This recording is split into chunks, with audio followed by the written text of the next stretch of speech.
guys, so for today's video, dito tayo ngayon sa Silong Resto. Nagyaya kasi si Miste. Oh, charan. Tingnan niya. Di ba ang ganda? Oh, it's my first time here. Katagal-tagal ko nang nagyaya yan. Ngayon lang ako dinalo dito. Ay, lang.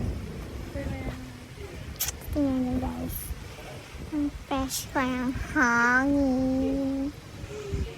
Sarap tumambay dito kasi wala masyadong tao ng pagdating ng kasi tanghaling tapat din. Meron lang kami nabutan pero dalawang tao.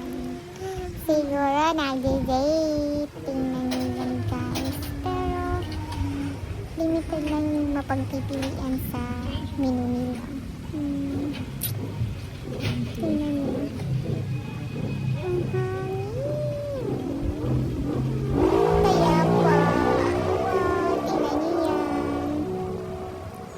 Tingnan nyo ang ganda oh. Chan chan chan chan chan chan chan. O ayan ang asawa ko. Nagsiyan na ako. Dumating na yung order namin at hindi na nakapag-antay. Ayan na at sinimula na nagpapakin. Joke lang. At nagsimula na siya. Hindi man na ako inintay para mag-picture. Ay nako. Tagal-tagal. Tingnan niyo. Di ba ang sarap?